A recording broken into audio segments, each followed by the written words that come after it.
त्या स्पर्धेमध्ये ज्यांनी ज्यांनी भाग घेतला त्या सर्वांचा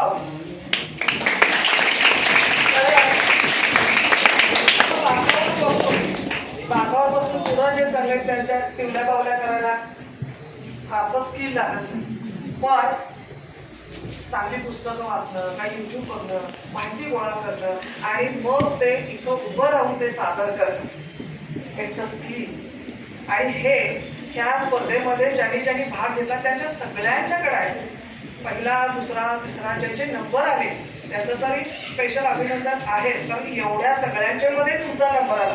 पण ज्यांनी भाग घेतला त्यांचं सुद्धा कौतुक, कारण समोर येऊन धीटपणे बोलणं म्हणजे समाधीटपणा जो असतो तो फार महत्वाचा असतो. आणि आज आपण ज्यांची जयंती आणि पुण्यतिथी साजरी केली, लोकशाहीर, लोकमान्य, बघा लोकमान्य, लोकांनी मान्य केलेला तो नायक, लोकांनी शाहीर म्हणून पदवी दिली ते लोकशाहीर. यांनी काय केलं? फार श्रीमंत घरातले नव्हते, बरोबर आहे. सरांनी आता आम्हाला सांगितलं की पाटील सरांनी की तुम्ही सुद्धा अत्यंत गरीब प्रतिकूल परिस्थितीमधून इथं आलेला आहे.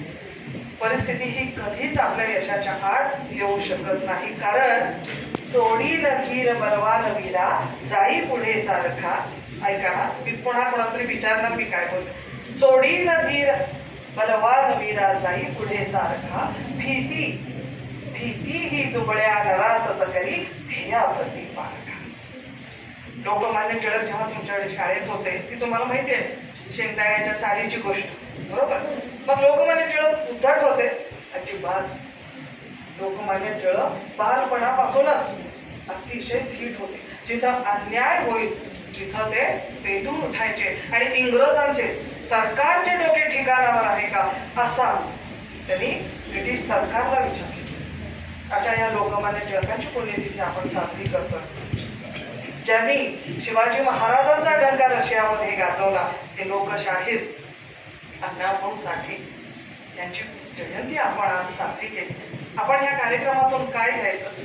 बघा, आता तुम्ही सगळेजण याड लागले ह्या वयात आहे, बरोबर आहे.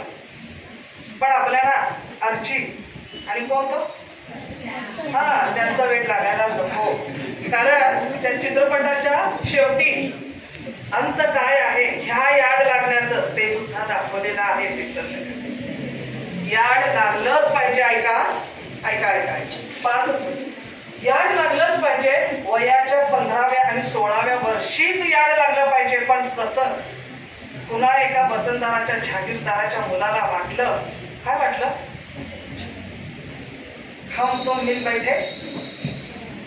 त्याला वाटलं जिथं मी राहतोय तिथं आया बहिणी सुरक्षित नाही, धर्म सुरक्षित नाही. आपल्या बरोबरच्या गरीब सवंगड्यांना घेऊन गेली रायरेश्वरी, प्रार्थना केली, प्रतिज्ञा घेतली, हे स्वराज्य हिंदवी स्वराज्य व्हावे, ही स्त्रीची इच्छा. कोण होते ते?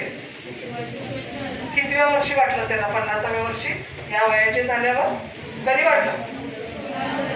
अरे म्हणजे साधारण तुमच्या वयाच्या, बरोबर. असं या एका मुलाला लागलं जो निराधार होता, आई वडील नव्हते अशा एका मुलाला वाटलं की धर्म हा संस्कृत ग्रंथामध्ये बंदिस्त आहे.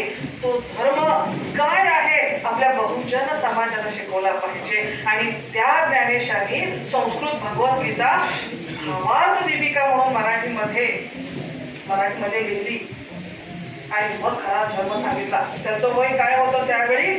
फक्त 17 होतं. आणि आम्ही ज्ञानेश्वरी वाचतो कधी? 71व्या वर्षी. म्हणजे ज्ञानेश्वरांनी लिहिली 17व्या वर्षी, आम्ही वाचतो 71व्या वर्षी. ज्ञानेश्वरांनी त्या ग्रंथात कसं जगायचं हे शिकवलं. आम्ही जग सोडून जाताना वाच करू नका. ज्ञानेश्वरी आताच हातात घ्या. जे का माहिती नाही ज्ञानेश्वरांनी काय सांगितलं? जो जे वांछील तो ते ना हो पसायचा. आपलं मन एवढं मोठं करा, फक्त माझ्यासाठी जगायचं नाहीये, जगासाठी. आज मी सन्माननीय मुख्याध्यापक के पाटील सर यांचे आभार मानते की त्यांनी आम्हाला इथे याची संधी दिली. खूप खूप आभार सर. आणि